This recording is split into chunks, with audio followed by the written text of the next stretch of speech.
Estamos começando mais um encontro síncrono, então, muito boa noite a todos. Já é o segundo desse mês, fechando agora o módulo 2 do curso de Gestão Pública, que está dentro do curso da Escola de Líderes, esse projeto tão inovador aí da Fundação Ulisses Guimarães. E também, para falar sobre isso, eu já passo de imediato para dar a sua saudação, o gerente nacional da Fundação Ulisses Guimarães, Guto Scherer. Boa noite.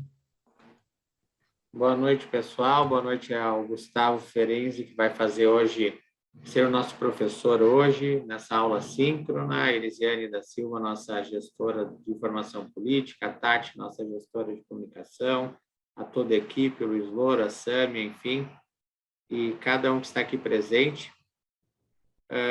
Quero dizer, eu vi que alguém ali pediu para a gente falar um pouquinho sobre a aula inaugural de ontem, foi um sucesso. Nós tivemos o senador Fogaça como painelista, assim como foi com vocês, mas nós tivemos uma pequena alteração nos debatedores. O Gustavo Grisa, que foi um debatedor na aula inaugural de vocês, foi ontem também, e ontem nós tivemos a participação do Dennis Rosenfield, um dos filósofos mais respeitados, escritor, colunista de diversos jornais pelo Brasil, também sendo um debatedor. Então, nós tivemos uma grande aula, uma participação muito boa dos alunos, é uma turma de 30 alunos da juventude, e nós saímos muito satisfeitos com o resultado, com os questionamentos, com as apresentações, enfim, foi uma noite bem interessante. Tenho certeza que essa turma que inicia na próxima semana oficialmente, que iniciou ontem, na verdade, né? Já tem algumas atividades, ela vai trazer muitos frutos no futuro do partido, principalmente por serem, na sua totalidade, jovens bem novos, inclusive, que até nos surpreenderam na idade e na qualidade dos argumentos e dos questionamentos levantados. Quero dar as boas-vindas para mais essa aula a todos vocês, desejar uma ótima aula, desejar ao Gustavo que tenha sucesso na sua apresentação, e estaremos aqui auxiliando. Quero só frisar uma coisa que é importante, que aqui nós temos alunos das turmas dos 6 estados, pelo que eu vi, mas que vocês possam incentivar os seus colegas a estarem nas aulas síncronas, participando das atividades na plataforma. Nós já estamos começando, e na próxima semana nós vamos aprofundar a formatação e organização dos encontros presenciais, que vão ocorrer a partir do final do mês de abril e maio, e durante o mês de maio. Mas, para isso, nós precisamos da participação dos alunos, da entrega do material, de assistir às aulas, de estar nas aulas síncronas. Eu disse ontem, repito, e tenho conversado muito com o presidente Alceu Moreira, que nós não estamos poupando esforços e dedicação em trazer o melhor conteúdo e fazer a melhor escola possível para vocês e para todos os nossos alunos. Então, nós pedimos que vocês nos ajudem a motivar, porque eu sei que é puxado, a cada 15 dias ter a aula síncrona, ter as aulas para assistir, ter as atividades para fazer, ter toda a formulação da política pública para desenvolver dentro das nossas atividades. Mas nós sempre apresentamos, desde o primeiro edital, todo o cronograma daquilo que seria feito, de como funcionaria a aula. Eu tenho certeza que todos que se inscreveram têm consciência daquilo que é a Escola de Líder, e a proposta que nós estamos trazendo de mudar um pouquinho a forma como a Fundação oferece seus cursos, oferece suas formações políticas, principalmente para os nossos líderes. E aqui estão os líderes, que os líderes com mandato, seja na presidência da FUG, do partido, o mandato eletivo, entenderam que vocês eram as lideranças futuras do partido nos seus estados. Então, eu peço que, assim como nós estamos nos dedicando ao máximo para entregar o melhor para vocês, vocês nos ajudem nos seus estados, para que todos os alunos inscritos possam participar e se dedicar com todo o empenho na nossa escola. Muito obrigado e boa aula. Nós que agradecemos, Guto, obrigado pelas suas palavras. Antes de eu fazer uma rápida apresentação do nosso painelista e passar a bola para que ele possa conversar então com vocês, só retomando rapidamente a nossa organização aqui. Então, primeiro, o Gustavo vai conversar conosco, trazer algumas percepções, experiências, enfim, fazer o fechamento desse módulo tão importante. Depois, no chat, mais próximo do final da apresentação, os interessados vão começando a colocar ali os seus nomes e manifestar o interesse em falar.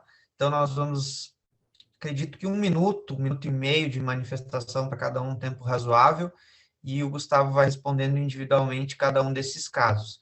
Combinei com o Gustavo uns 30 minutos de fala, mais ou menos, porque aí a gente consegue ampliar o tempo de debate entre o nosso painelista e vocês, que é uma reivindicação que vocês já têm nos passado de outras aulas, né? Que essa troca possa ser um pouquinho maior. Então, hoje nós procuraremos fazer isso também. E também, mais próximo do final da aula, nós vamos disponibilizar aqui pelo chat a lista de presença, então não saiam da aula sem preencher o nosso formulário. O Gustavo Ferenci, ele é jornalista com especialização em gestão de dados, atuou em diversos jornais, assessorias do Estado e do país, e já ocupou também diversas funções públicas, municipais e estaduais, coordenou o plano de governo do MDB de Porto Alegre, que elegeu o atual prefeito de Porto Alegre, então, Sebastião Melo. Ele, atualmente, na gestão do Melo, é secretário municipal de Transparência e Controladoria, e não é exagero dizer que esse trabalho já recebe aí um reconhecimento internacional. Então, Gustavo, estamos ansiosos para te ouvir. Boa noite, bem-vindo e muito obrigado por disponibilizar o seu tempo. Boa noite a todos. Fico feliz porque eu já morei em São Paulo, já morei no Paraná e já fui pescar em Rondônia, né? Não era pescador, então foi ótimo. Já trabalhei na Gazeta do Povo, trabalhei na Folha, então eu tenho um contato grande com todo o estado, com todo o país. Não sabia que ontem tinha começado com o Fogaça e com o Denis, que são dois grandes amigos, né? Poderia falar assim, mas o que eu vou falar depois do Fogaça e depois do Denis? Mas alguns assuntos que a gente está tratando, a gente brinca, eu brinco com o Fogaça está velho demais para entender o que a gente está falando. Ele brinca, o Fogaça é super atualizado, assim. E a gente está num trabalho de trazer esse conceito de transparência, Elisiane, muito mais profundo assim, do que era há 10, 15, 20 anos, é isso que eu quero compartilhar com vocês.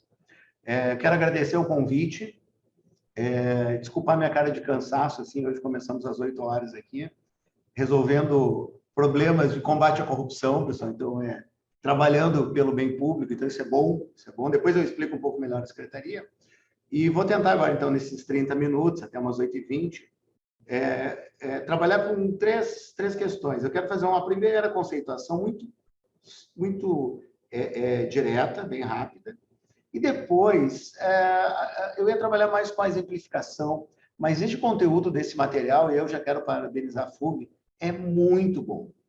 Ele é muito bom. Eu li de cabo a rabo hoje essa apostila. Leiam quem está fazendo o curso e não pôde ler. Ele é didático, ele é provocativo. Eu acho que isso é uma coisa importante, ele te provoca a pensar. Ele não é jogralzinho, conceitual. Isso a gente tem no Google. Tá?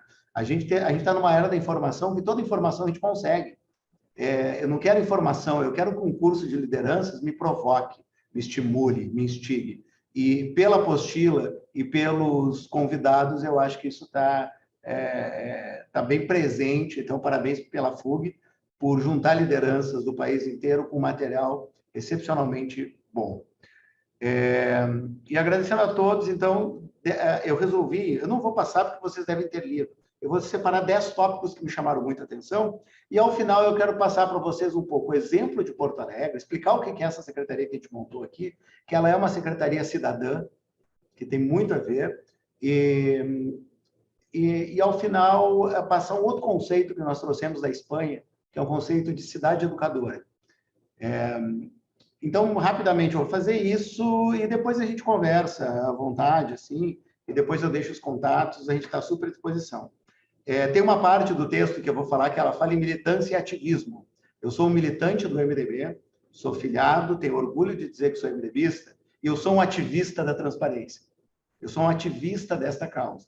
Tanto é que, se outros partidos querem levar essa pauta e já vieram me procurar, eu disse, não tem problema. porque o ativismo das nossas causas ele é maior do que o nosso partido. Mas eu tenho muito orgulho em dizer que quem está levando a pauta da transparência, da participação cidadã, apesar de muito discurso da esquerda no Brasil, hoje é o MDB.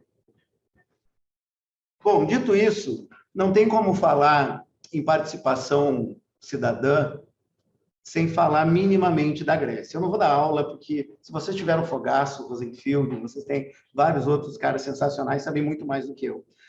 Mas vamos pensar o seguinte, o conceito de democracia na Grécia, ele é um conceito de cidadania.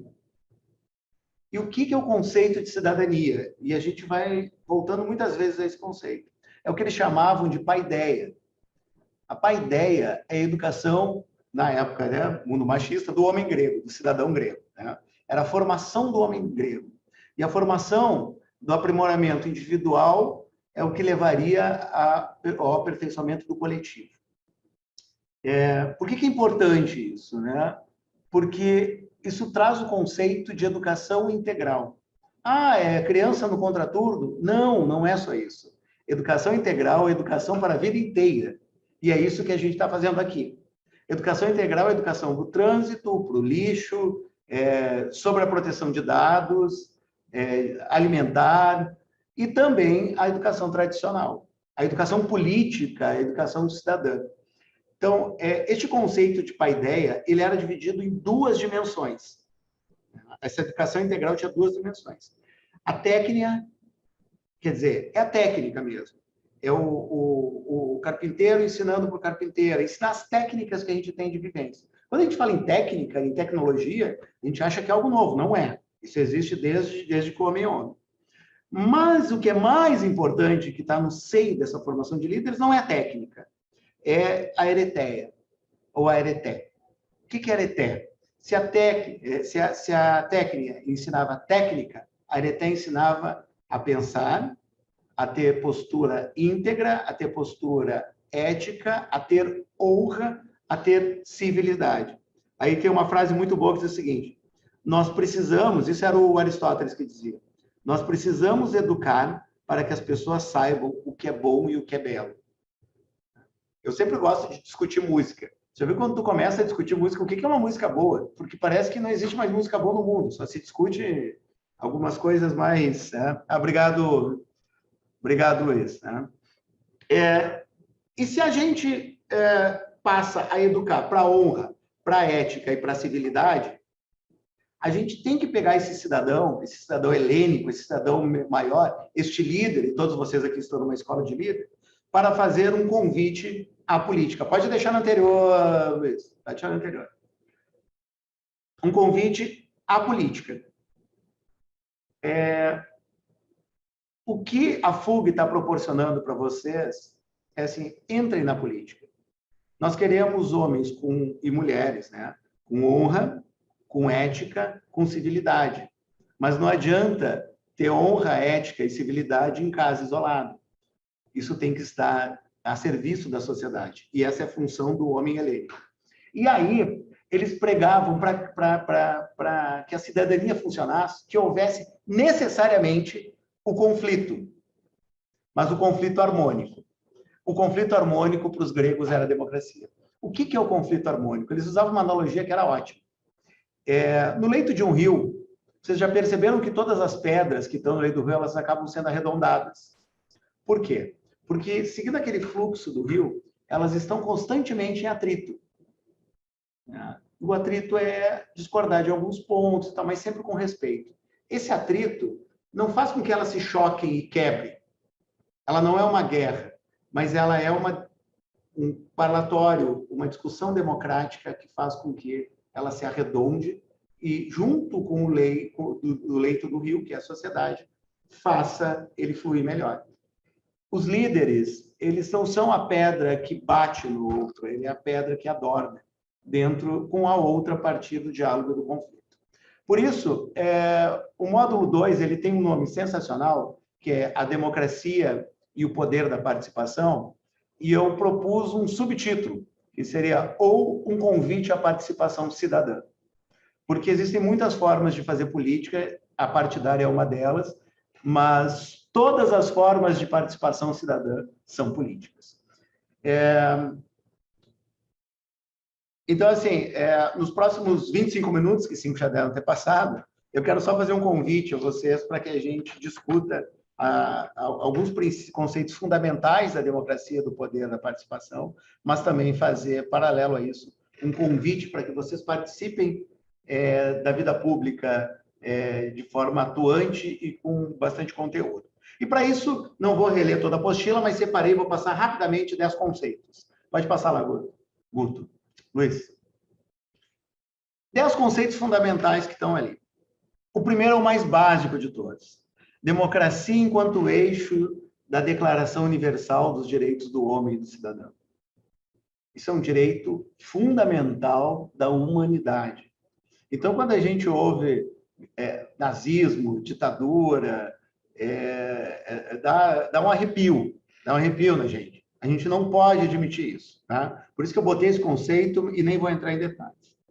A outra coisa, o conceito 2, que eu também não vou explicar, é a questão da democracia direta e democracia representativa, que todos aqui sabem. Mas, na página 6, tem algo muito importante para quem não leu. A crise da democracia representativa. E olha só o que eles dizem. Causas, 5 causas. Personalismo, particularismo, patrimonialismo, corrupção e clientelismo. No momento em que o interesse coletivo, que os gregos diziam que era moldado pela honra individual, pela ética individual, pela postura coerente individual, eles acabam colocando em xeque o coletivo. Quando o coletivo não tem uma postura cidadã, não existe um conceito de cidadania coletiva, os personalistas, e todos conhecem, em qualquer cidade do Brasil, a gente tem vereadores, deputados, prefeitos, que a gente olha assim, o que esse cara está fazendo? Qual é o objetivo dele aqui?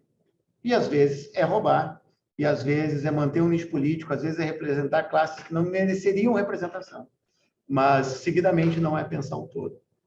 E daí, o material de vocês, o livro de vocês, traz o conceito de democracia participativa, que tem que ser muito mais do que democracia, uma cultura de participação, uma cultura colaborativa. E há diz na página 8 que o governo democrático configura-se pela transparência do poder, que é o que a gente vai aprofundar logo mais. E essa a minha grande pauta. Como é que se faz transparência? Pelos órgãos ali de transparência mesmo, pela democracia, pela cultura de participação e abertura de canais para a participação da população, pelo governo aberto, que isso é um capítulo à parte que a gente vai trabalhar, o governo aberto, e pela participação digital. Quarto conceito importante. Preciso que eu estou passando rápido, né, gente? Porque isso tudo está escrito lá. Quarto conceito importante. Canais de participação cidadã. Muito bom esse material aqui, muito sintético. Olha o que diz na página 16. O voto, e a gente vai falar especificamente sobre isso, para representantes no Legislativo e no Executivo. O voto é a primeira participação que a gente tem.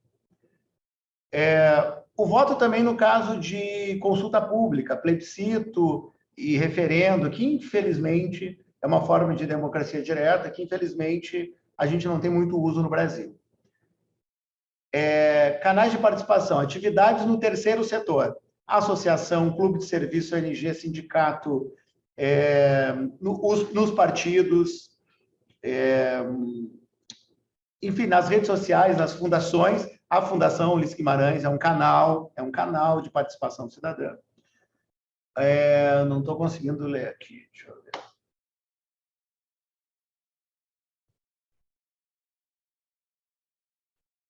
Tá.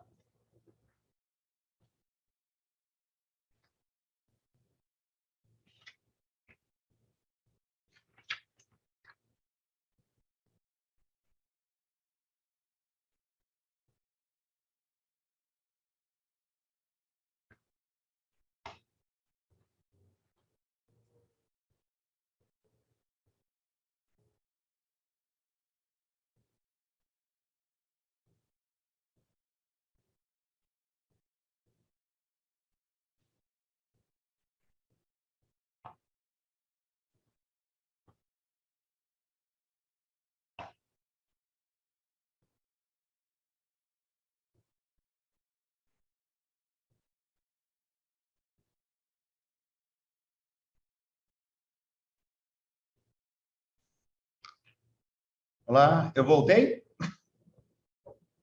Está me ouvindo? Sim, estamos te ouvindo. Isso pode acontecer mais alguma vez, me desculpem, tá? Está muito ruim a internet aqui em Porto Alegre. Onde é que eu parei?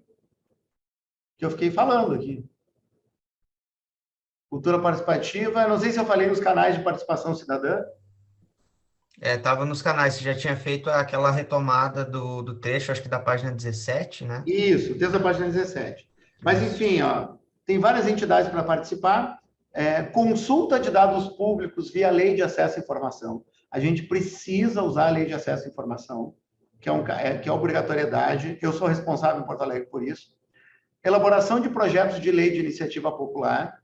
E aí, gente, tem alguns países como a Alemanha, que ele já tem também canais online para participação da população na construção de legislação. Muito mais avançada. Tu não precisa de 1% de assinatura, etc. e tal. Participação de conselhos de políticas públicas, audiências públicas, ouvidoria, etc. E aí eu vou sugerir que numa próxima edição sejam incluídos mais 4 itens de participação cidadã. O primeiro é o relacionamento cidadão por pedidos. Nas prefeituras costuma ser um 56. Quando o cidadão pede a poda da árvore, a luz, para melhorar o trânsito e etc e tal, isso é um canal de participação cidadã. O pedido de algum serviço, de alguma zeladoria, é uma forma de participação cidadã, sim. A outra questão é o governo aberto. O que é o governo aberto? Existe uma política de dados abertos, deixar os dados que não são sensíveis disponíveis para que as pessoas possam usar. Por exemplo, tá? Deixar dados da educação. Número de escola, matrículas, o conteúdo, para que startups, por exemplo, possam criar alguns aplicativos ou possam criar algumas soluções de inovação para a prefeitura. Isso é muito bom. Existe um nome para isso, inclusive, que se chama Open Innovation, que é inovação aberta. O que é isso? A prefeitura, em vez de fazer o sistema de licitação ou o governo do estado, mais tradicional, ela faz o quê? Ela diz, eu tenho um problema e eu quero uma solução. O problema é resolver o trânsito. E aí ela passa todas as informações que ela tem sobre aquele bairro, o trânsito daquele bairro, etc. e tal. E aí startups vão lá e concorrem por uma solução. É um conceito diferente, vocês viram, um pouco diferente, e é também um canal de participação cidadã. E, por fim, o conceito de cidades educadoras, que eu vou falar adiante. Bom, gente, o voto. Tem um capítulo especial sobre o voto, ali na página 18 e 19, falam dos 10 fundamentos do voto, que eu não vou nem entrar, mas é bem legal o material, assim, que tu tem que saber o passado do cara, o que o cara quer, etc e tal. Mas o mais importante é que o voto é só a porta de entrada. Quando tu vota em alguém, tu vira sócio daquela pessoa. Tu é sócio do mandato dele. E tu tem obrigações. Ele me representa. Não, tu tem obrigação de fazer com que aquele parlamentar, aquele prefeito, aquele governador, ele faça um bom mandato. Quando tu vota em alguém, e se esse alguém se elege, tu tem responsabilidade com ele. Responsabilidade. Então, a participação não termina no voto, ela começa no voto. Ela começa no voto. Tá? E aí eu lembro que eu botei um trecho de uma música que eu gosto, do Caetano antigo, que é assim, é preciso estar atento e forte. Né? Não temos medo, né, de temer a morte. Tem que enfrentar. A gente precisa deixar de ser tão passivo. E o material aqui fala muito disso. O próximo item é importância do terceiro setor. Hoje, não se governa sem o terceiro setor. Quando a gente fala primeiro, segundo, terceiro setor, imagino que vocês saibam, né? O primeiro setor é o setor público, o segundo setor é o setor privado e tal, e o terceiro setor são as ONGs, fundações, etc. e tal. Porto Alegre fez um movimento muito interessante, que é um movimento que a gente chama de quádrupla hélice, que a gente une primeiro, segundo e terceiro setor e as universidades, públicas e privadas. para achar soluções para a cidade. O nome chama Pacto Alegre. Tá? Esse movimento ele tem sido sensacional. O que a gente faz? Eu vou mostrar alguns exemplos para vocês. Tem coisas que o público não resolve sozinho. Tem coisas que a ONG não resolve sozinho. A gente está juntando forças para fazer uma cidade melhor. Eu vou mostrar alguns exemplos para vocês depois. E esse sim, Luiz, Elisiane, é o tipo de projeto que não é um projeto de governo, mas eu gostaria muito que qualquer governo do MDB tivesse esse norte para administrar. Não se administra sozinho. Tá? Sétimo, aqui, que é voluntariado. Voluntariado é muito simples. Eu gosto de uma campanha que tem do National Geographic, que eu até ia passar o vídeo para o Luiz botar, que eu esqueci, gente, desculpem. Que ela chama O que você faz importa. É só isso. Tá? A propaganda é assim, eu vou narrar, depois vocês botam no YouTube. Mas aparece um cara varrendo a frente da sua calçada e cuidando da calçada na frente da sua casa. E ela diz o seguinte, fulano, vou lá assim, ó, Luiz, e aí os vizinhos do Luiz. Aí os vizinhos passam e não dão bola. No outro dia, ele está arrumando uma lata de lixo. Daí diz, Luiz, arrumando a lata, e os vizinhos não dão bola. Depois de 3, 4 dias, aí bota assim, Luiz e os vizinhos. E aí estão todos juntos. O voluntariado, ele tem muito, muito, muito esse sentido aqui. E olha o que diz a página 24. O desafio não é mais o legislativo ou o executivo apenas, mas sim o estímulo às práticas de voluntariado como exercício pleno de cidadania. Gente, porque o voluntariado é cuidar da cidade. Eu vi que alguém botou aqui que é voluntariado. A gente tem que cuidar da cidade. A cidade não é da prefeitura, a cidade é de todos. É uma res pública, uma coisa de todos. Nós vivemos num local em que a gente tem o direito, mas também o dever de cuidar da cidade. A cidade só bota lixo a cada 200 metros, vou jogar o lixo na rua. Que absurdo, gente. Que absurdo. Tá? Só para vocês terem alguns exemplos de algumas entidades que têm nos ajudado aqui em Porto Alegre, na prefeitura. Arquitetos voluntários. Nós temos uma série de projetos que a gente não tem engenheiros na prefeitura e arquitetos, e esses arquitetos e engenheiros têm nos ajudado a fazer projetos, voluntariamente. Agora tem um mecanismo para usar menos carro, que tem um grupo grande aqui, ensinando as pessoas a andar de bicicleta. É só ensinar a andar de bicicleta. Tem um grupo também que está ensinando as pessoas a se comunicar. E a se comunicar é a falar.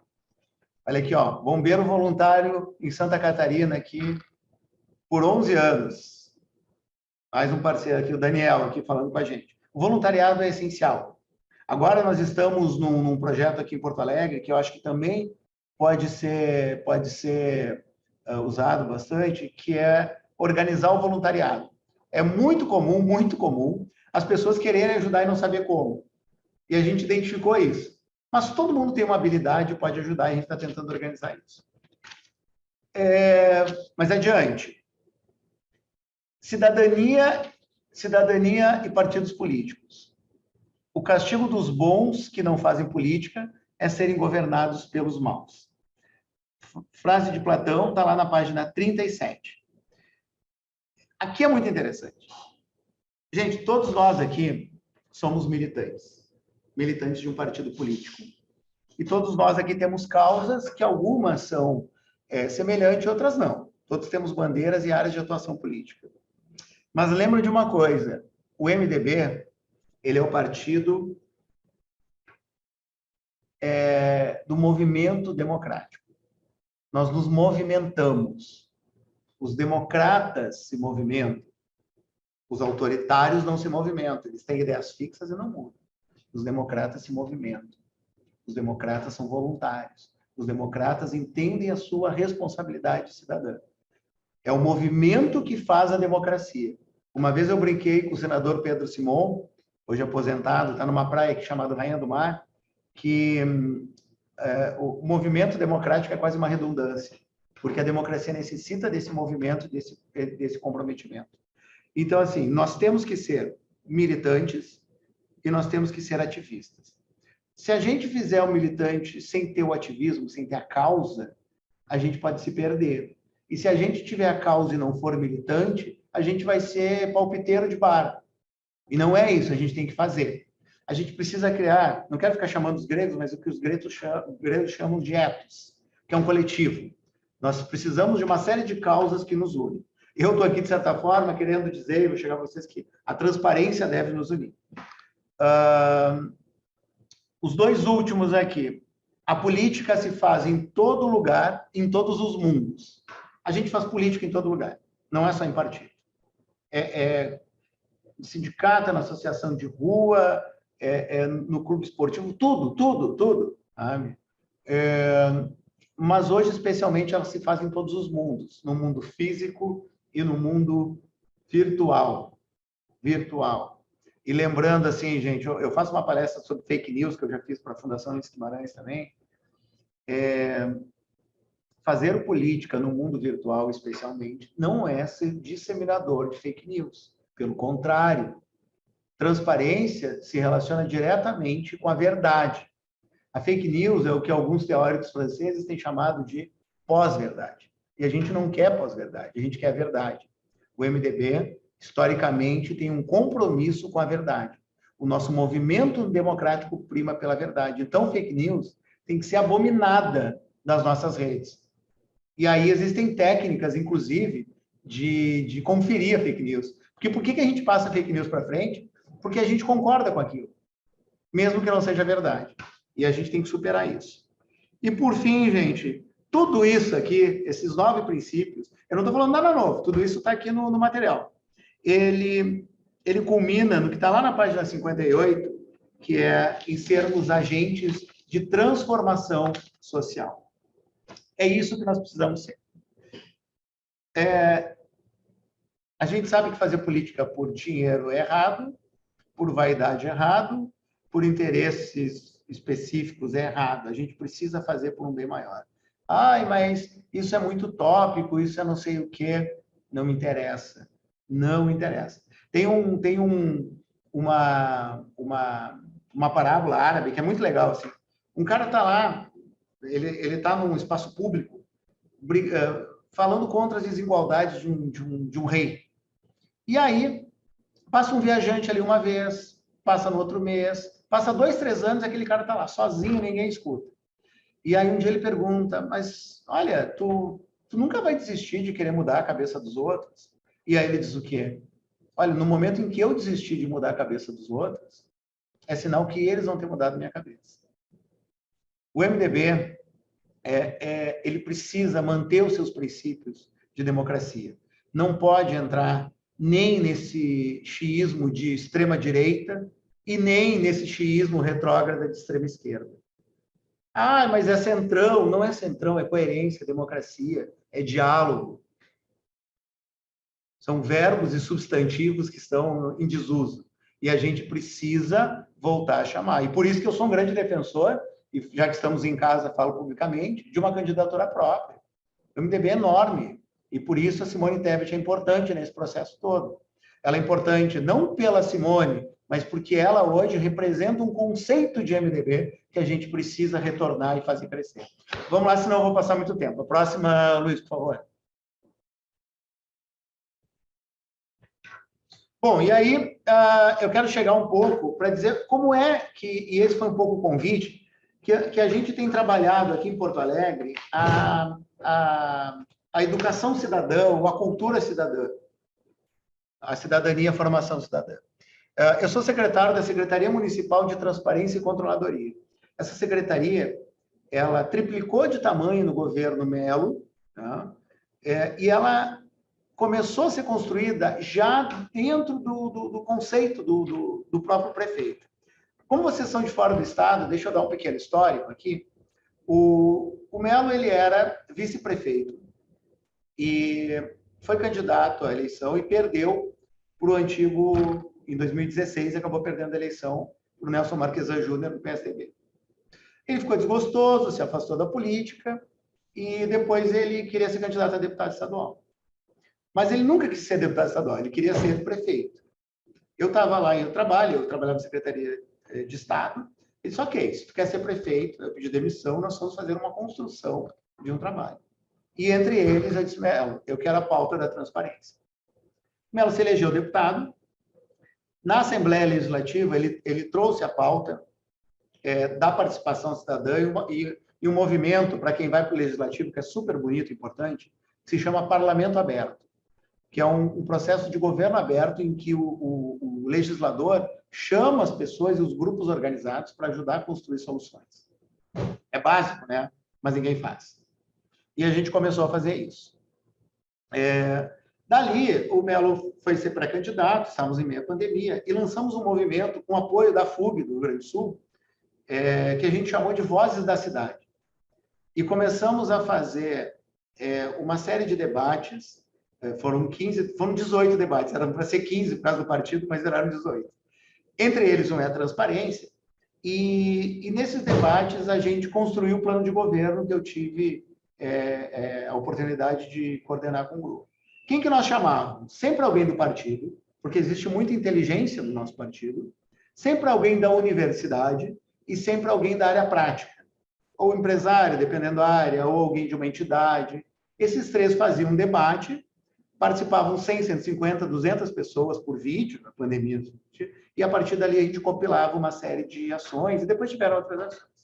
Só para vocês terem uma ideia, gente, dos 45 participantes dos Vozes da Cidade, um terço deles, em torno de 15, viraram ou secretários adjuntos. Eu um deles.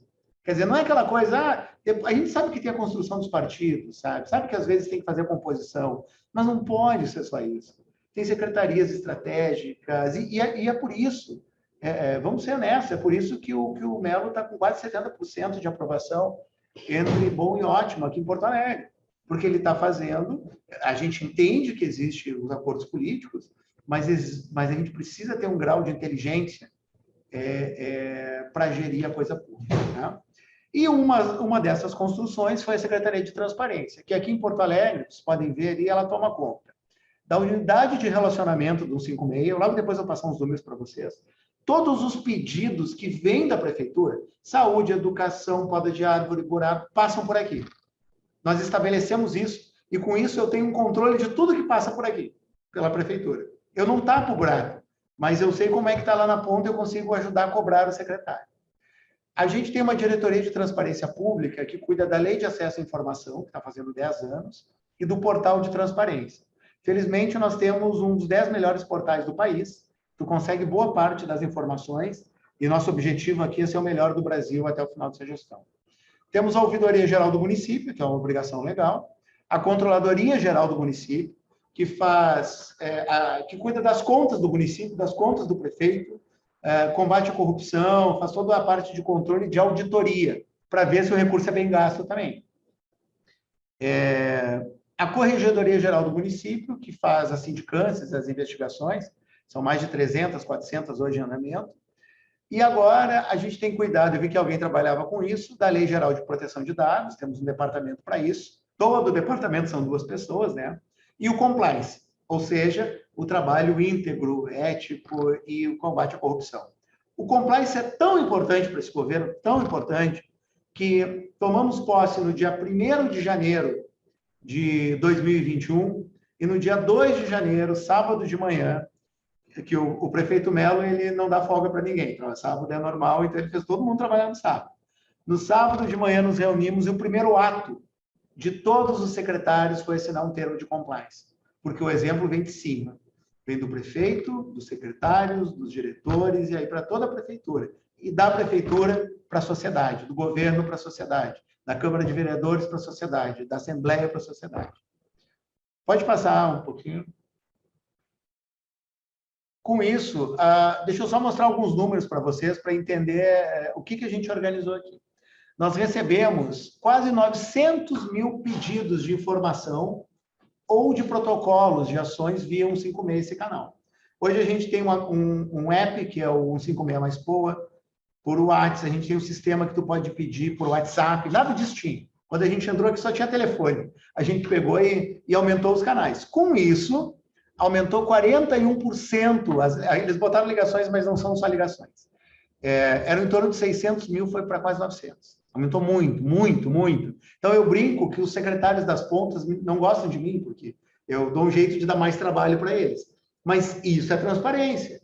dar canais para que o cidadão utilize, use, faça e nos instigue a trabalhar. Outra questão que era muito sumida aqui era a ouvidoria.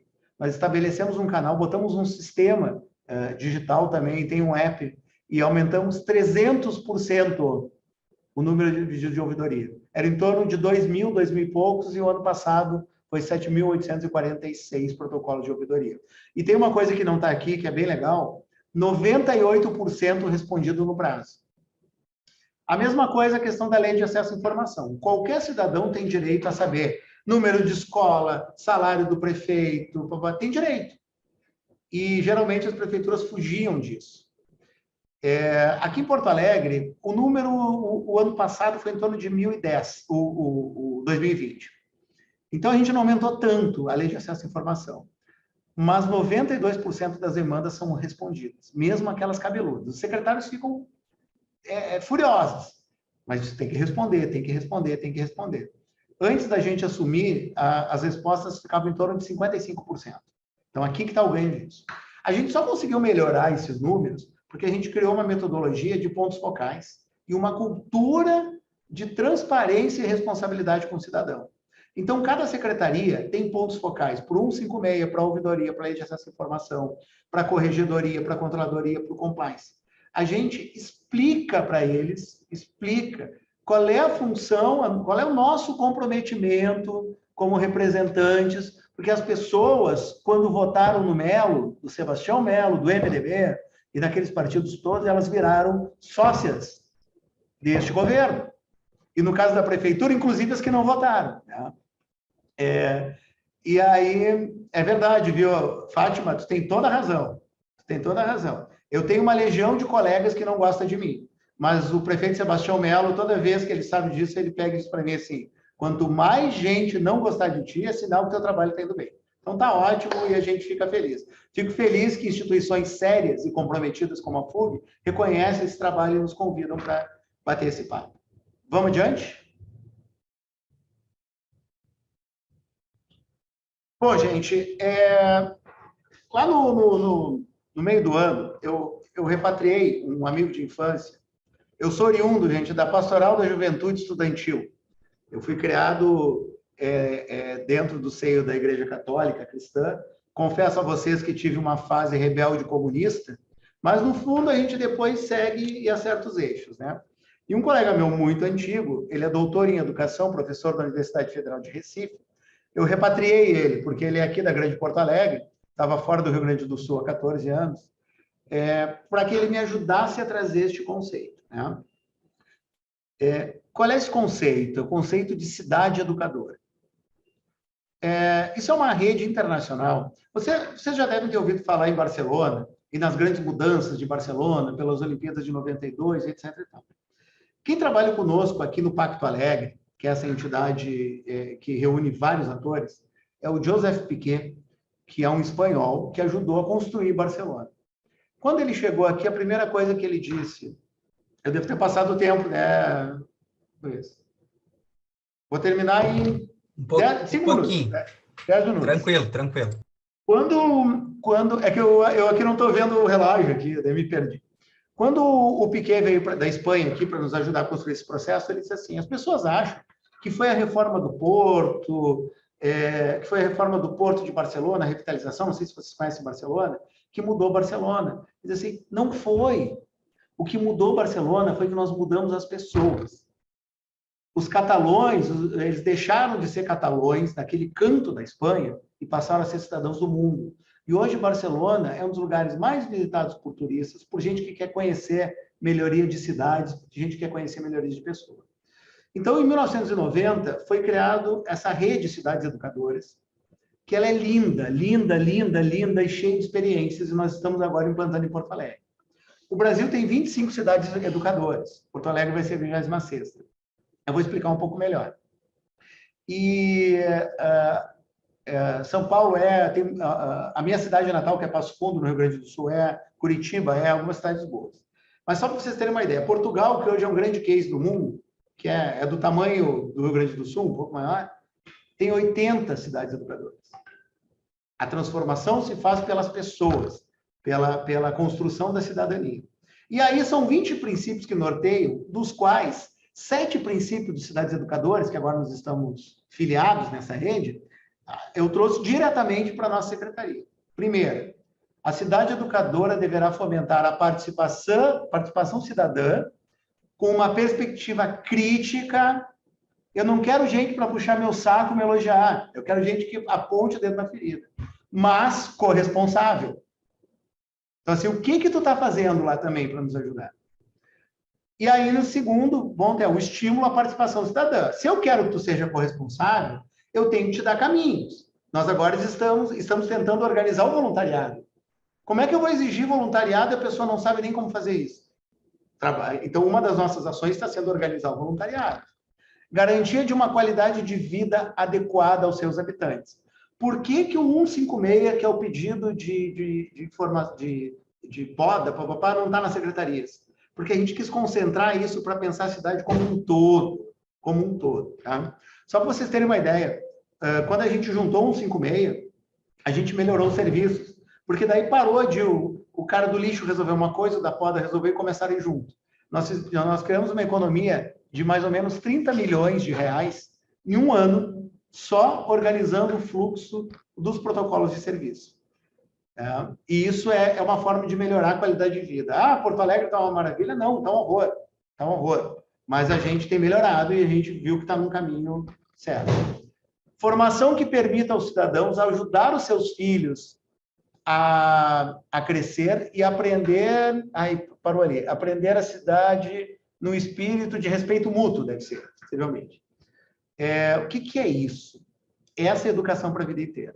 Por exemplo, nós estamos com um projeto que eu vou explicar melhor para vocês, que tem muita coisa, vamos distribuir computadores e tablets para as crianças. Ótimo, a maioria quebrava. E aí a gente foi entender um conceito do Uruguai, a gente foi até Montevidéu, que é um país mais pobre que o Brasil, mas com a educação muito mais à frente, e a gente entendeu que todas as crianças da rede pública lá, que são 350 mil, têm um computador ou um tablet. Mas não é da criança, não é do jovem, é da família. A família passa a ser responsável, a família também recebe educação, a família cresce junto. Tem um programa de cidades educadoras em Rosário, na Argentina, que é de educação empreendedora. Não é para a Elaine, ou para o Felipe, ou para o Guto, é para a família como um todo, porque a família precisa entender o empreendedorismo. Gerar a possibilidade do cidadão ocupar um lugar na sociedade. A gente precisa ter canais. Tem um instrumento sensacional de democracia participativa, que infelizmente ele foi absorvido pelo Partido dos Trabalhadores, que é o orçamento participativo. Ele é fantástico, porque ele dá voz e vez e debate, foi muito forte aqui em Porto Alegre, que teve 16 anos de administração do PT, e que durante um tempo funcionou bem. Depois foi aparelhado, a gente sabe desses problemas. Não vou querer entrar aqui nesse debate político. Mas criar canais de participação efetiva das pessoas, ouvir as pessoas. A gente que faz política muitas vezes, Luiz, tem uma prepotência. A gente acha que não, vamos lá ensinar as pessoas. Não tem que ensinar nada. Eles têm a nos ensinar. O que a gente precisa é pegar essas iniciativas que já existem e dar um up. A gente tem que não atrapalhar. A gente tem que ajudar o empreendedor, ajudar o educador, ajudar o líder comunitário, ajudar a entidade que sabe, gente, a gente precisa ajudar e não atrapalhar. Talvez esse seja o grande desafio do poder público no século XXI. O estímulo ao associativismo enquanto modo de participação. Tem umas 10 páginas ali que fala da participação política e participativa nos movimentos sociais, que é importante. E, por fim, a garantia de informação ao cidadão de forma clara e encorajando seus habitantes a se informar. E só para vocês saberem alguma coisa, combate à corrupção é conosco aqui. A gente já descobriu 4 ou 5 problemas bem graves aqui. Em nenhum momento o prefeito Sebastião Melo, Guto, disse assim, não, segura aí, não vamos divulgar agora. Então, vamos botar para a imprensa, vamos botar. Vagabundo tem que estar fora daqui.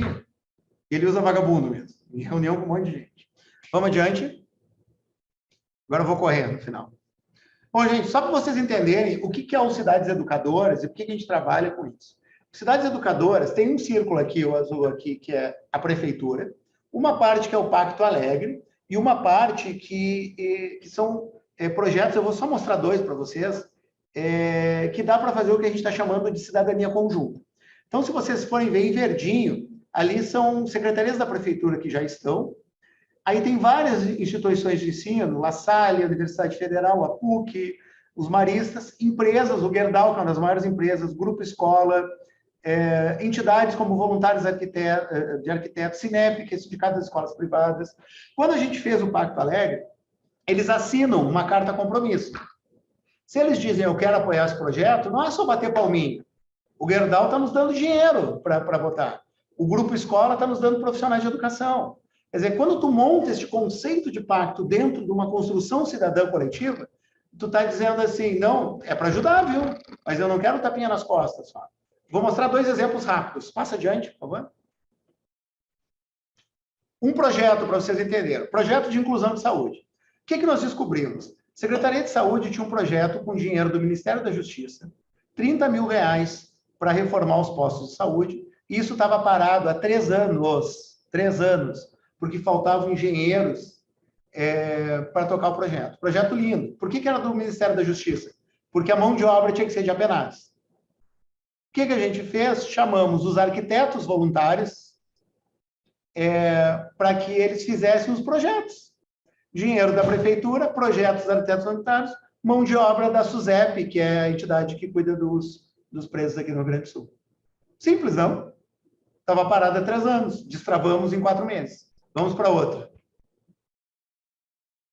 Esse aqui é um projeto maior, que envolve uma escola piloto, que tem várias... Olha a quantidade de entidades aqui, tá? Tem a Secretaria de Educação e da Transparência, o Gerdau, o Grupo Escola, que é de Educação, Escola da Vida, que é de Educação, Arquitetos Voluntários. Isso é muito simples, pode passar lá. Pegamos uma escola, que é a Escola Saint-Hilaire, escola muito pobre, da periferia de Porto Alegre, e conseguimos, gente, mais de R$600 mil em doações e mão de obra para transformar ela numa escola modelo. Quem está nos assessorando é o Plan Ceipal do Uruguai. Já conversamos com toda a entidade escolar. E sabe quantos projetos novos tem lá dentro? Nenhum. O que a gente fez foi pegar os projetos que os professores já faziam e nós estamos estruturando os projetos que já eram feitos pelos professores da rede pública. Como, por exemplo, o projeto de robótica, que o professor usava o celular para ter internet, porque não tinha internet numa parte da escola. E aí a gente montou todo esse projeto, ele já está em fase de implantação, com recursos, alguns da prefeitura, outros fora, mão de obra, projeto de valorização da cultura afro, projeto de dança, projeto de judô, tudo isso com uma participação do terceiro setor, que é fundamental, das empresas que são fundamentais e do poder público, mas principalmente de agentes políticos, sejam eles partidários ou não, comprometidos em transformar a cidade, em fazer uma gestão participativa e cidadã.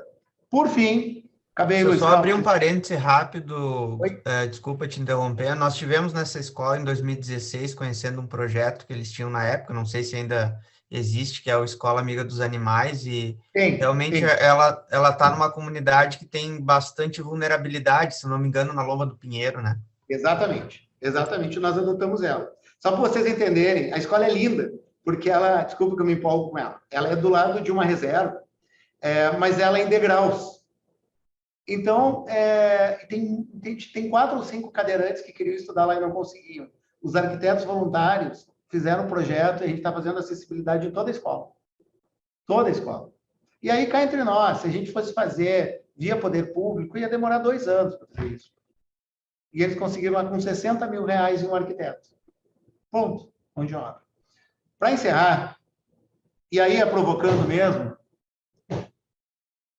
último slide ali. Para encerrar, eu faço um questionamento que eu estou chamando de até quando? Agora que eu perdi aqui. Eu perdi a apresentação. Eu tirei a apresentação? Está na tela. Tá, então deixa eu pegar a minha aqui, que eu fiz alguma cagada eletrônica aqui. Eu falei cagada e vocês estão gravando, né? Desculpem aí. É que eu me empolgo, eu sou mega empolgado. Vocês lembram disso? Gabriel Pensador, até quando? Não adianta olhar para o chão, virar a cara para não ver. Se liga aí, te botaram numa cruz, E só porque Jesus sofreu, não quer dizer que você tem que sofrer. Até quando você vai ficar aí usando rede, rindo da própria tragédia? Até quando você vai ficar usando rede, pobre, rico, classe média? Até quando você vai levar cascudo mudo? Muda essa postura. Até quando você vai ficar mudo? Muda, que o medo é o modo de fazer censura.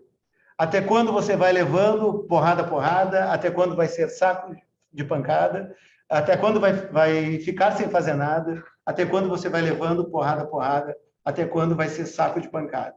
Então, gente, a provocação, e se vocês estão aqui é porque vocês já assumiram esse compromisso de não ficar quieto sendo saco de porrada, é assim, vamos assumir esse nosso papel social de liderança política e, mais uma vez, parabéns para a FUG, mas especialmente parabéns para todos vocês, em plena quarta-feira à noite, hoje é quarta ou quinta? Quarta-feira à noite, estarei aqui ouvindo um Helles desconhecido, sonhador, e que um prefeito mais maluco que ele deu carta branca para ele colocar algumas políticas em prática. Então, obrigado aí, gente, por enquanto, e vamos conversar um pouco. Nós que agradecemos, nada como finalizar com um pouco de arte. E, Gustavo, você é um dos agentes públicos e políticos que inspiram porque compreendeu de uma forma muito clara que política é sobre pessoas, é sobre impactar a vida de pessoas. Então, obrigado por essa tua fala e por conseguir contextualizar e linkar tão bem todo esse conceito que nós vimos nas últimas semanas na Escola de Líderes com situações e ações concretas do poder público. O Glênio já se antecipou aqui no chat, ele quer perguntar, eu vou pedir que os demais que querem fazer perguntas ou, enfim, querem falar alguma coisa, façam esse processo também, coloquem no chat que querem falar, que nós vamos, por ordem, por fila, ir liberando os microfones. Enquanto isso, agradecer muito a Sâmia também, que passou a apresentação para nós, na verdade foi ela, tá, Gustavo? Sempre muito competente, muito parceiro. Desculpa, Sandra. Obrigado, Sandra. Sâmia. Isso. E nós vamos, então, já passar para o Glênio fazer a sua manifestação. Aí, na sequência, estamos liberando teu microfone aí, tá, Glênio?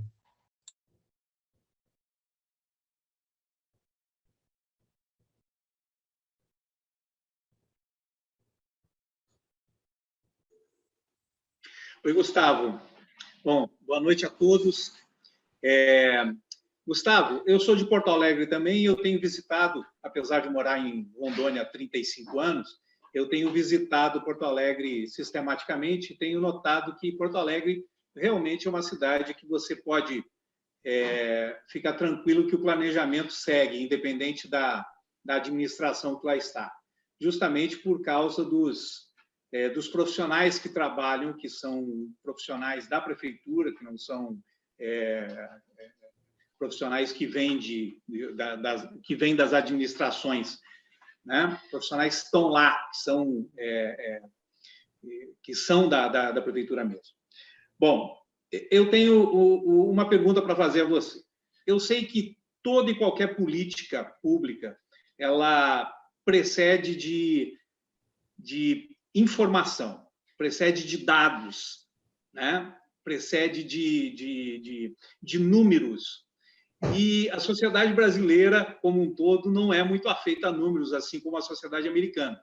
Para lá, tudo tem número, você vê esporte americano, tudo tem estatística, quantos passos o cara deu, quantas cestas o cara fez.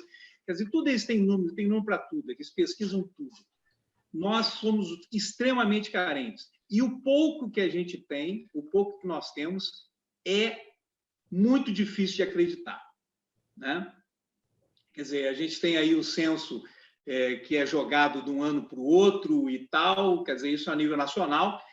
E trazendo para a esfera municipal, isso se agrava sobremaneira. Realmente, a gente não tem números, quantos quilômetros de rua tem, quantos quilômetros de asfalto tem, quantos quilômetros de calçada tem, sabe essas coisas básicas? Quantos alunos estão na escola hoje, quantos estão frequentando, quantos não estão, né? quantos tem pai, quantos tem mãe, quantos tem pai e mãe, quer dizer, essas coisas que realmente, se tivessem à disposição de todos, né, seria uma coisa maravilhosa para a gente poder implantar esse tipo de administração que vocês estão implantando em Porto Alegre. Então, eu quero te perguntar como que se consegue fazer isso quando você tem, no caso de Porto Velho, por exemplo, você tem uma Câmara absolutamente comprometida com a gestão municipal, né? Todos os vereadores têm de 100 a 200 cargos de confiança ali, e você não consegue ter uma Câmara que é a nossa representatividade, já que a gente não tem participação direta. Tá? Essa era a minha pergunta. Glênio, esse é um dos grandes desafios que estamos colocando agora. Tá? Eu trabalho com a questão de dados abertos aqui. Porto Alegre tem uma boa gama de dados abertos, né? Mas isso que tu está propondo dialoga muito com o conceito de governo aberto e de gestão inteligente de cidades. Isso é uma cidade inteligente. Uma Smart City é justamente uma cidade que tem inteligência de dados para poder governar. Hoje, o grande local do mundo, né, nisso que tu está falando, que é o conceito de cidadão único, é a Estônia. A Estônia é um país do leste europeu, bem interessante. Inclusive, eu estou com uma estoniana aqui que veio querer entender a nossa secretaria, porque eles têm um problema com transparência. Lá ela veio, estava fazendo doutorado e veio conhecer o case de Porto Alegre. Mas a Estônia tem 2,5 milhões de habitantes e eles hoje têm um sistema de dados para todo o país. Só para tu entender o que significa isso. Porto Alegre é um caos. Tem 256 sistemas e 80 bancos de dados. Para que vocês entendam o que significa isso. Aquela família pobre lá, que ela tem um banco de dados para receber assistência social, a FASC, aí ela tem o do posto de saúde, ele tem o da educação. Se ela muda, por algum motivo, mudou de bairro, e aí vai mudar da escola. A escola alterou o dado aqui, mas lá na FASC está o antigo, e lá na saúde está o antigo. Tá? Qual é o lado bom? Isso tem solução. Identificando isso, nós conseguimos um empréstimo aqui em Porto Alegre com o Banco Mundial de mais de 15 milhões, e nós estamos fazendo um programa que deve ir para a rua agora. Nós começamos isso desde o primeiro dia de trabalho, conseguimos o dinheiro, organizando, para trazer este conceito de cidadão único a partir dos serviços para toda Porto Alegre. Mas olha como é demorado isso, Gleide. Deve começar a funcionar. Eu detesto licitação, porque tu nunca sabe quando vai, mas deve melhorar em fevereiro ou março do ano que vem. Num processo que a gente calcula que demore 5 anos para integrar tudo. Não é só virar chave. Não é só virar chave. Então, assim, tem como fazer, tem soluções no mundo. Curitiba é a cidade mais avançada no país nesse sentido.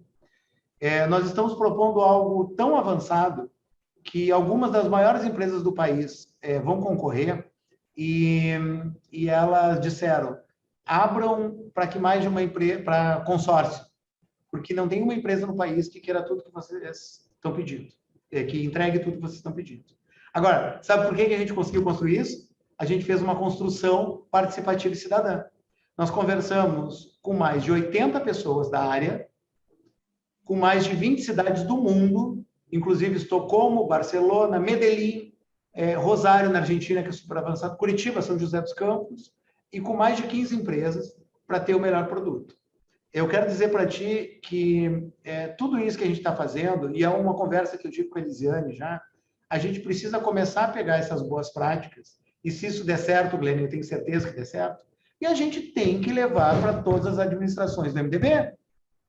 Assim como eu tenho certeza que vão ter ações super boas aí, que tem que vir para a gente precisa fazer esse intercâmbio. A gente precisa fazer, a FUC já começou. Então, tem como. Os dados, eles estão aí. Ninguém tem tanto dado de uma cidade quanto a prefeitura. E a gente usa pouco e usa mal. Com isso, no momento em que tu coloca, integra os dados, faz o governo aberto e consegue trazer inteligência artificial, a gente consegue passar essa barreira. E não é algo impossível e não é os Jacksons, assim, sabe? Não é algo de outro mundo. Porto Alegre vira chave ainda no governo Mello. Porque a nossa ideia é conseguir integrar 50% dos sistemas até o final do ano, começando por educação e saúde. Só sem querer me estender, só me diz uma coisa. Quantos containers de lixo tem em Porto Alegre hoje? Que vocês estão começando a colocar os containers verdes agora, né? Que antes era um problema. Antes era só preencher. 1.300 e poucos, assim. Não sei exatamente. Está só na área central? A partir da área central. É que isso é um conceito também, que é o conceito de criar cultura. Então, ciclovias, começa numa área e se expande. Lixo, começa numa área e se expande. Porque se tu faz ilhas, tu não cria a cultura integrativa, entendeu? Então, tu parte daqui e vai... E neste caso que exige conscientização, geralmente da classe média, que é mais fácil de conscientizar para depois expandir. Obrigado. Obrigado, Glênio. Agora, a Érica Vicente, vamos liberar o seu microfone na sequência e já para o encaminhamento, depois da Érica e da resposta do nosso panelista Gustavo, quem vai falar vai ser o Ricardo, daí, Ricardo Valadão. Pode ir, Érica.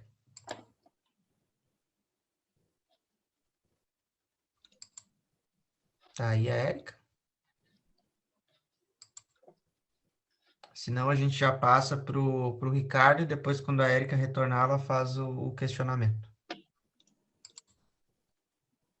Quem for falar tinha que erguer a mão para ficar mais fácil de achar para liberar o microfone. Eu não sei se o Zoom ele tem esse recurso de erguer a mão também. Tem. Ricardo Valadão? Isso. Pode ser essa ideia do Guto, então, também, além de colocar na chat, ergam a mão aí, quem for falar. Tem pessoas com a mão erguida já, tá, Louro? Boa noite a não todos. Aparece aqui. Posso falar? Por favor, pode ir, Ricardo. Boa noite a todos. Meu nome é Ricardo, sou do estado de Goiás, da cidade de Paranaiguara. Gostaria de fazer uma pergunta para o Gustavo. Foi uma dificuldade que eu tive aqui enquanto candidato. Eu fui candidato a prefeito aqui da cidade pelo MDB, perdi a eleição por apenas 19 votos. E na época que eu fui fazer a integração da chapa dos candidatos a vereadores, a gente teve muita dificuldade em relação à qualidade de candidatos. E eu gostaria de fazer uma pergunta para ele, porque lendo o material aqui, me veio esse questionamento, né? A gente sabe que algumas das respostas já estavam na apostila, mas eu gostaria de saber, pela experiência dele, qual a opinião. Gustavo, qual que é a sua opinião no sentido das pessoas de bem afastarem da política?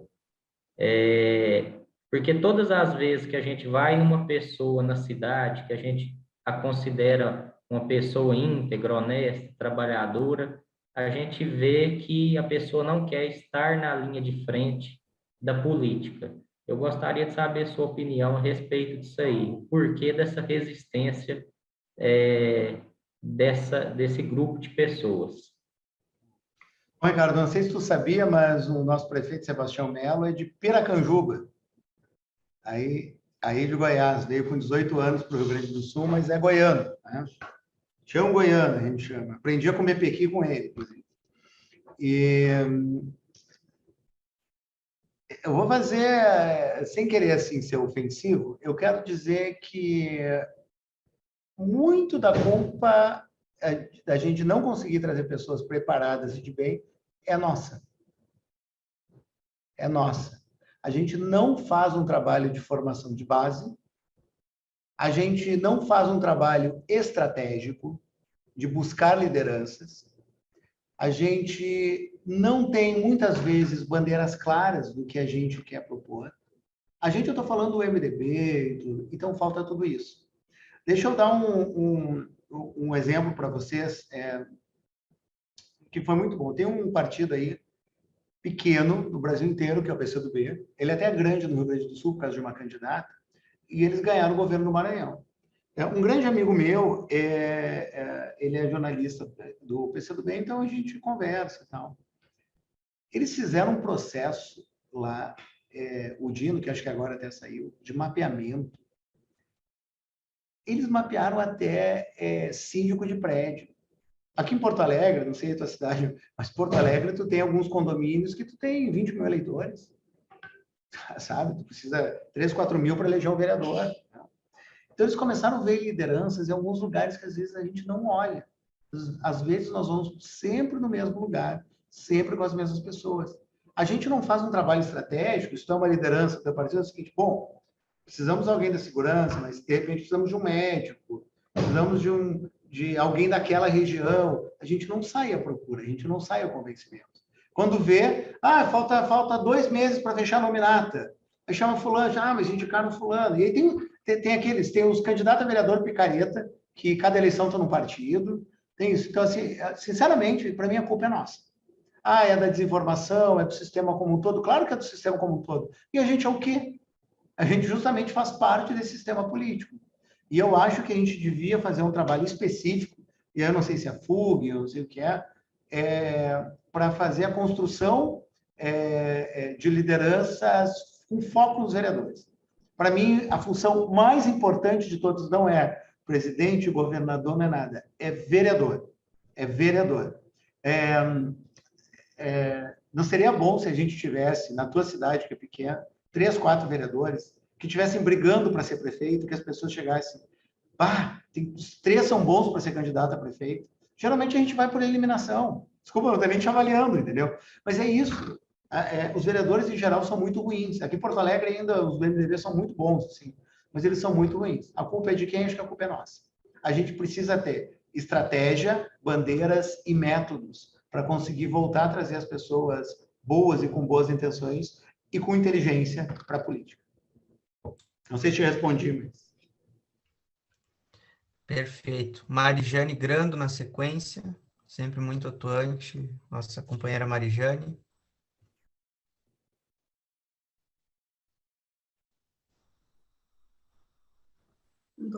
Bom, gente, boa noite. É uma satisfação mais uma vez estar participando.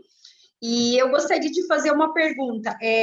Qual a forma que o cidadão poderia ter uma maior participação de cidadania se muitos hoje estão desacreditados? E como que a gente poderia atrair melhor o terceiro setor para participar mais perto da população? Primeiro, Não, tranquilo. Tem os mecanismos individuais e os mecanismos enquanto entidades, né? Primeiro mecanismo como individual. No momento em que a pessoa, o cidadão, usa a ouvidoria, ela está ajudando. No momento em que ela é voluntária, ela está ajudando. No momento em que ela faz um pedido porque tem um vazamento de água, ela está ajudando. Isso é construção de cidadania. Às vezes o pessoal, construção de... Às vezes são coisas simples. E as coisas simples são importantes. Por outro lado, eu ainda acho que os partidos políticos, seja o nosso ou seja outro partido, ainda é a melhor forma de participação cidadã. Com toda sinceridade.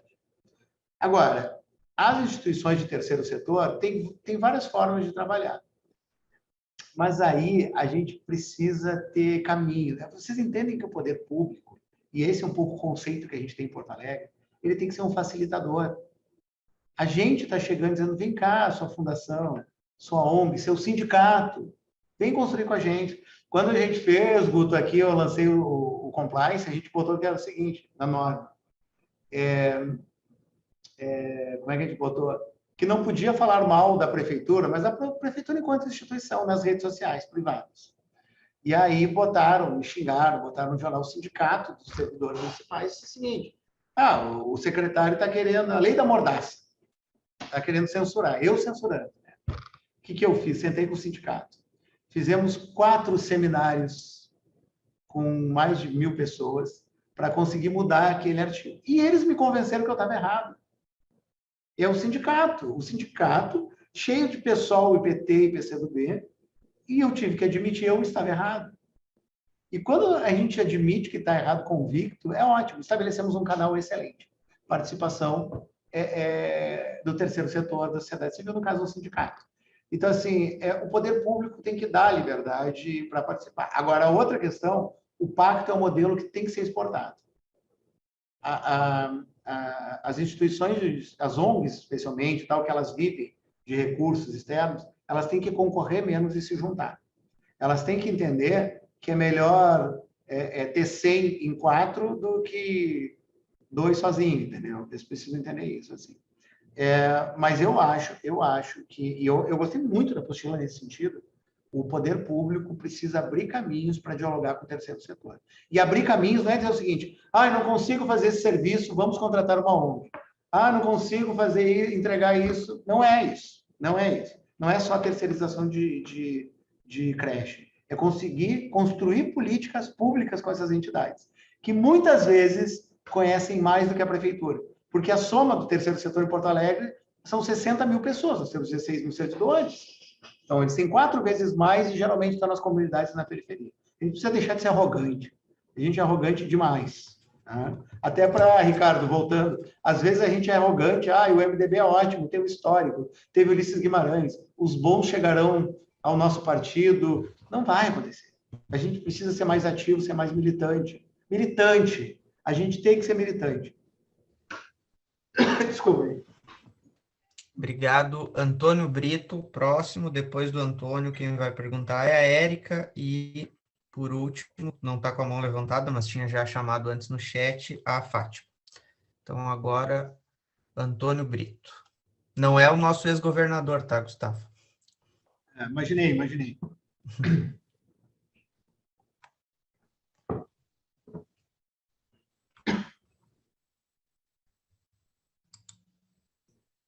Ele já estava pegando. Aí, pode falar, Antônio, estamos te ouvindo. Boa noite. Gustavo, quero te parabenizar pela sua palestra e dizer que tudo que você falou eu concordo. Questão do controle interno. O grande problema que eu vejo, e eu fui secretário de planejamento aqui em Cacoal, Rondônia, no governo do PMDB, da prefeita Glaucione, mas a gente tem uma resistência muito grande quando se quer modificar as coisas para melhor. Então, é uma questão de cultura no serviço público e isso dificulta a questão do controle interno. Um outro ponto do controle interno que eu acompanho é que, muitas vezes, aquelas pessoas responsáveis pelo controle interno, ele foge à responsabilidade do controle interno, que é orientar o Poder Executivo. Eles querem agir como se fosse um julgador. Eles querem ser um órgão fiscalizador. Coisa que, muitas das vezes, a gente vê o Tribunal de Contas orientando e dando sugestão de melhoria. O controle interno das prefeituras, principalmente em cidade pequena, aqui na região onde eu moro, eles querem estar acima do prefeito. Esse é um grande problema. E aí a gente temos que trabalhar, eu concordo contigo, nós temos que trabalhar essa questão da equipe.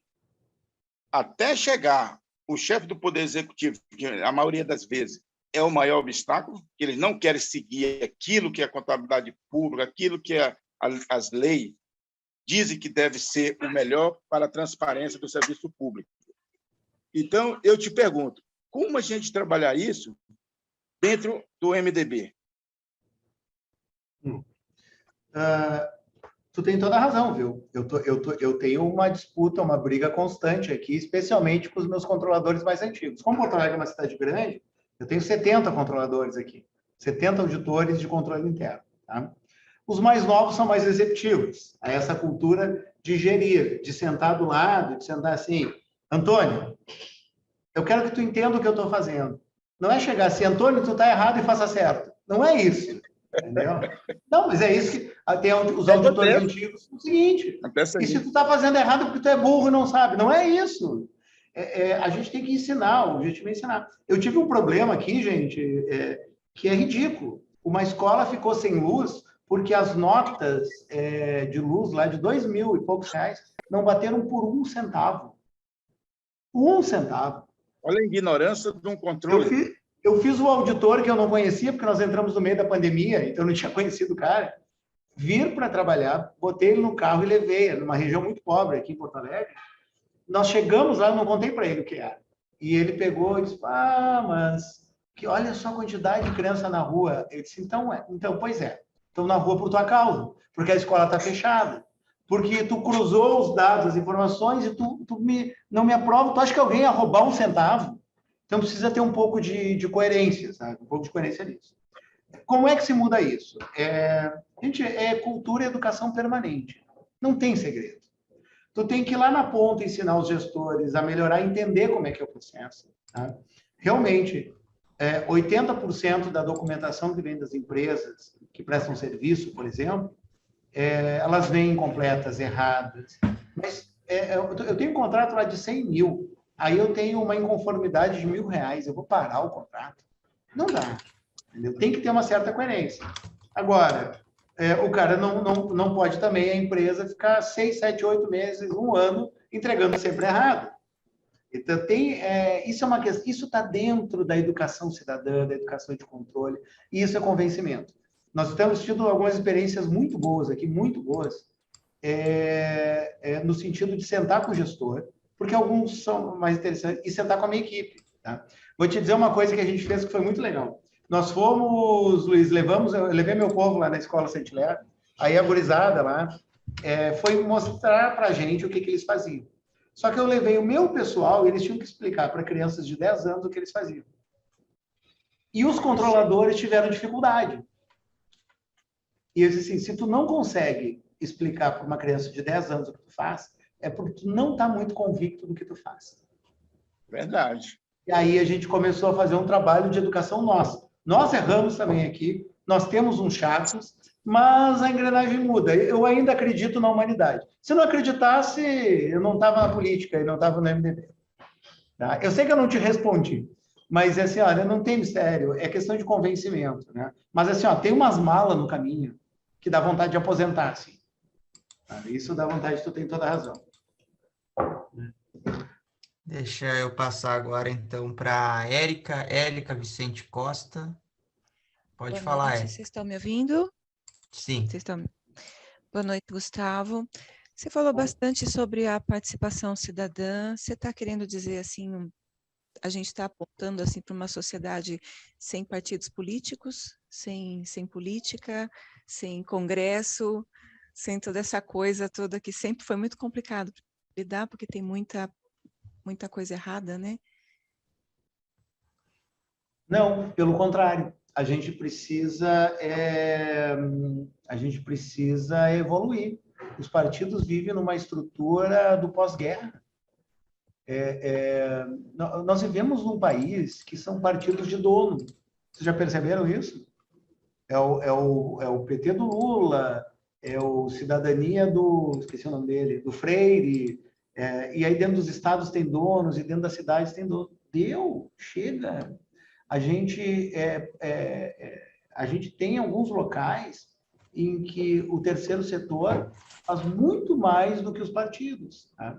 Eu acho que os partidos eles precisam mudar a sua concepção. Mas eu acredito muito, eu ainda acredito na democracia representativa. Ainda que alguns locais menores, nós temos muitos municípios menores, não sei nem de onde tu está falando, Érica. Santo André, São Paulo. Santo André, que é uma cidade grande, né? Grande. Inclusive tô vendo o documentário do Celso Daniel. Né? Esse já foi nosso prefeito, aconteceu aquele equívoco, mas agora tá tendo um documentário. Tá tendo um documentário, eu estou com uma série de dúvidas. Uma hora eu quero conversar com alguém daí, para saber o que é verdade e o que é. Estou à disposição, gosto muito de política. Mas, assim, tem locais pequenos que poderiam usar muito mais a democracia direta. É complicado. Santo André, que deve ter 700 mil habitantes, tu reunir todo mundo, fazendo... ou mais, ou Porto Alegre, que tem 1,5 milhão. Mas tem muitos municípios de 5, 8, 10 mil habitantes que tu pode reunir as pessoas, que é o modelo que tem na Suíça, é o modelo americano em muitos lugares, para discutir os problemas da cidade.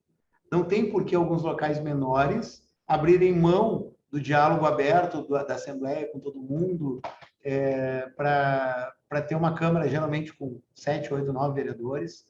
Às vezes não precisa.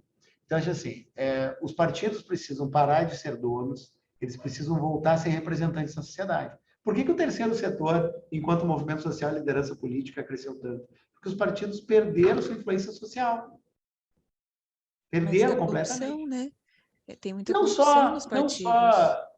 mas é aquilo que eles falam. Como é que tá? Agora eu me perdi aqui. Lembra do clientelismo, da corrupção é um dos fatos, mas o clientelismo, a corrupção, o protagonismo, essa coisa, desculpem, essa coisa do eu sou radialista famoso na cidade, vou ser candidato.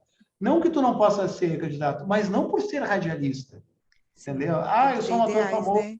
Eu sou, sabe? Aí tu tem os tiririca da vida, que o cara ficou lá, tu não sabe o que fez, tiririca do pornô, não sei o quê, sabe? Então, o coletivo, o ethos, ele tem que estar acima do individual. E a gente vive uma sociedade individualista. Onde é que tu tem o ethos hoje? Em alguns movimentos sociais, porque também tem movimento social picareta, sindicato picareta, instituição picareta, fundação picareta. O trabalho que a Fundação Ulisses Guimarães faz, e começou, eu me lembro do início, há uns 10 anos, com videoaulas, agora a gente está podendo interagir, né? Antes era mais só videoaulas. Legal, né? É algo sensacional, que nos permite fazer essa autocrítica. Porque a gente sabe que o MDB é uma droga numa série de lugares. A gente sabe. A gente tem, Santo André Grande deve ter, aqui em Porto Alegre a gente tem alguns companheiros que a gente não tem quer mais. cumprimentar. Aqui em Santo André não tem mais nem sede. É? O MDB aqui praticamente morreu. Ótimo, assim é bom. Não tem representatividade nenhuma, e já teve grandes nomes por aqui. Quando não tem nada, é bom para começar a distribuir, tem que dar uma de fênix, assim, tá? A gente tem uma dificuldade muito grande, porque o PMDB está lá no centrão, então a gente apanha muito por falar a sigla do partido. Então, tem que fazer uma modificação muito profunda no partido para a gente conseguir fazer isso ficar diferente. Eu entendo. Como é que se faz militância política? Eu concordo contigo. Nós temos algum movimento no Rio Grande do Sul grande, o Rio Grande do Sul tem algumas vantagens, assim, porque nomes como Fogaça, como Pedro Simão, nomes históricos, né, que têm uma postura ética, ainda são nossa referência, né? E nos dão, inclusive, vazão, né? Esses movimentos que eu faço, a secretaria e tal, aqui, a gente tem apoio dessa nata, assim, mas precisa criar lideranças. Tem o MDB ruim e o MDB bom. E eu acho que talvez um movimento, e eu acho que a Fundação Ulisses Guimarães podia ajudar, começar a levar para aí bons exemplos, pessoalmente, e reunir juventude. Então, assim, tem que cobrar, desculpa aí, Guto, tem que cobrar da Fundação, olha, a gente quer ressurgir. O que tem de experiências boas, de lideranças jovens, né, que possam vir aqui nos ajudar a reconstruir, a renascer o MDB? É isso? E é claro que é difícil, se fosse fácil, já tinham feito. Para fechar, não está mais com a mão levantada, mas tinha pedido antes no chat para falar, a Fátima Mercury. Fátima, você ainda tem intenção de fazer a sua pergunta? Sim, sinaliza aí, eu estou te vendo, Fátima. Você quer falar? Sim. Aí, está liberado, pode falar. Boa noite, Gustavo. Eu gostei muito.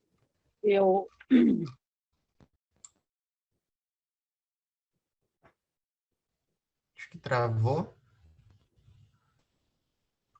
Enquanto isso, vou avisando que algumas questões que foram colocadas no chat, agora já depois da fala inicial e também durante a fala inicial do nosso convidado Gustavo Ferenci, nós vamos encaminhar depois para que ele possa responder e a gente coloca essas respostas na plataforma aí nos próximos dias, então fiquem tranquilos que ninguém vai ficar sem resposta para o seu questionamento.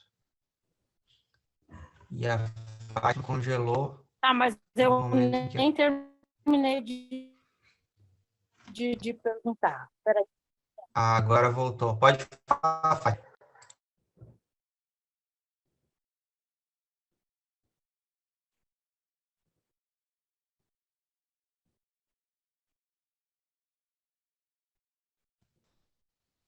Alô?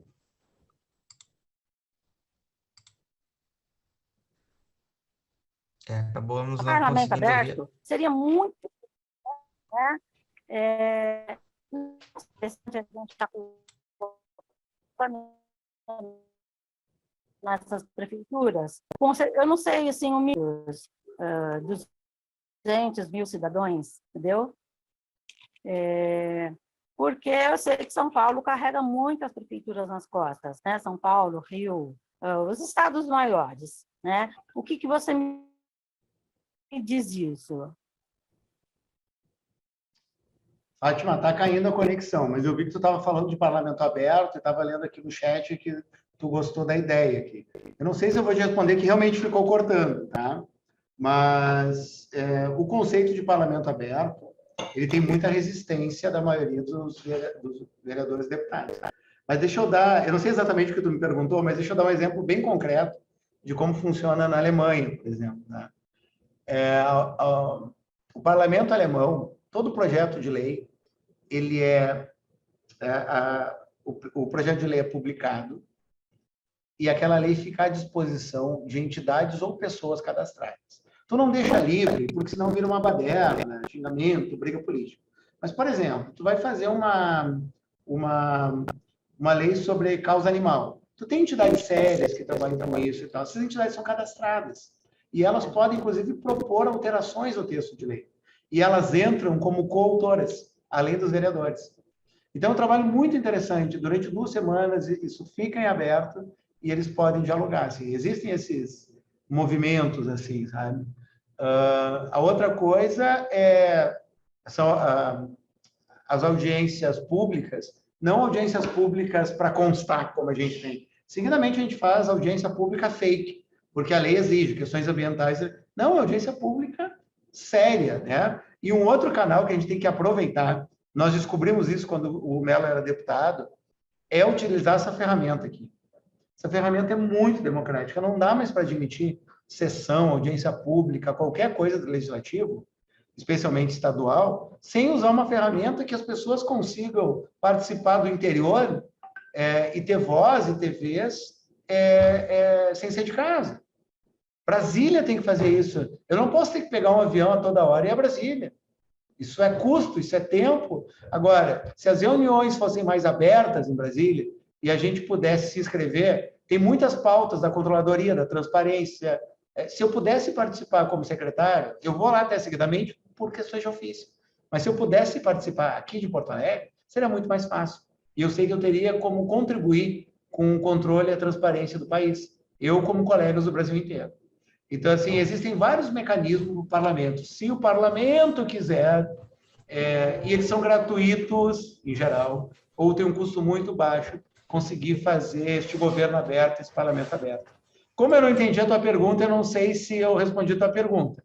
Mas é um tema que eu gosto muito e conheço muitas pessoas que podem ajudar nesse sentido, que entendem bem mais do que eu. Perfeito, obrigado, Gustavo. A gente agradece muito a tua disponibilidade. Antes de eu passar para o Guto fazer a finalização, dizer que nós já temos um novo módulo amanhã de manhã na plataforma, então nossos estudos não param, mas considerando que a gente tem um feriadão de carnaval aí nos próximos dias, nós teremos dessa vez 3 semanas, ao invés de 2, de intervalo entre um módulo e outro, então aqui vai ficar tranquilo para todo mundo, e também reforçar que nós estamos sempre à disposição nos grupos para auxiliar, temos aí para os próximos dias a entrega da resenha com relação ao livro do deputado Gabriel Souza, temos a elaboração das políticas públicas que já está em andamento e nós estamos à disposição para auxiliar vocês, inclusive de forma individual, se for o caso. Guto, tudo contigo para fazer a finalização e, mais uma vez, muito obrigado, Gustavo. Nem vimos a hora passar. Para encerrar rapidamente, Gustavo, obrigado, foi uma ótima aula. Tenho certeza pelas mensagens que a gente vê ali no chat que o pessoal gostou. Eu quero reforçar o que o Louro falou, dia 1º, daqui a 14 dias, nós teremos a entrega da resenha do livro sobre o centro político, né? E eu gostaria de dizer que a entrega, como a participação nas aulas síncronas, o assistir às aulas, o entregar do material solicitado, das atividades de cada aula, de cada módulo, tudo isso soma para a classificação final, além da política pública. Então, como eu disse no início, se motivem os colegas, os amigos dos estados para estarem participando para que nós podemos ter um grande encontro com a presença de todos lá nas datas já estabelecidas em edital. Então, pessoal, muito obrigado, uma boa noite e que Deus nos abençoe. Até a próxima.